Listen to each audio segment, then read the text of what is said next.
selamat pagi. Okey, berjumpa lagi.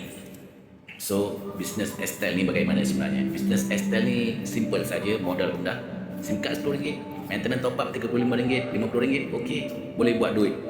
Yang menjadi masalah ni adalah mindset. Apabila kita berjumpa dengan prospek, okey, and then prospek kita tak faham ataupun kita memberi penerangan tu kurang jelas, kurang tepat ataupun prospek tersebut dia lebih kepada user. Memang of course networking tu tak akan berkembang.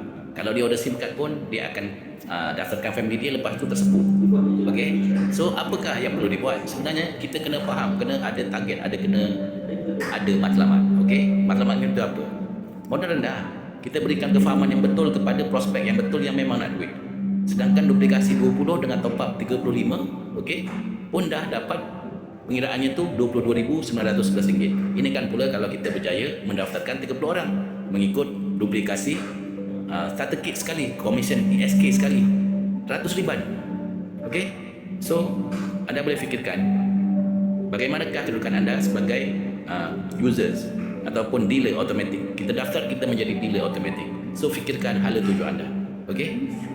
Bila kita fokus and then networking kita juga faham sistem, perkembangan network akan bergerak secara lancar. Kalau tak lancar tu ada something wrong lah di mindset players tersebut. Okey.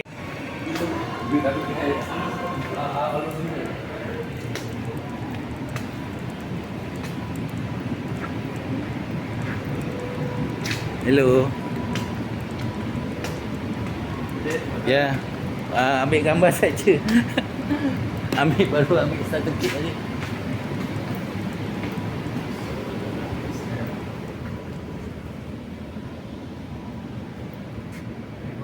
Ya. Ambil starter kit. Alright. Terima kasih. Boleh. Masuk sini ada meeting room.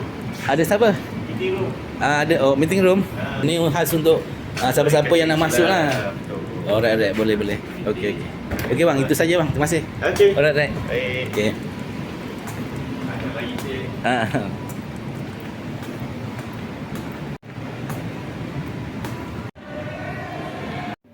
Alright. Tanda tangan. Okey, lepas tu nama. YC dengan nama. Okey. Okey. Alright. Ada cab, Aha. ada flyer. Oh, sekarang ni ada ni. Kita bagi kitchen sebagai tanda minta maaf lah. Okey. Alright. Kita ada SIM card 30. Alright. Okey, terima kasih. Alright. Roger, WhatsApp. Hashtag.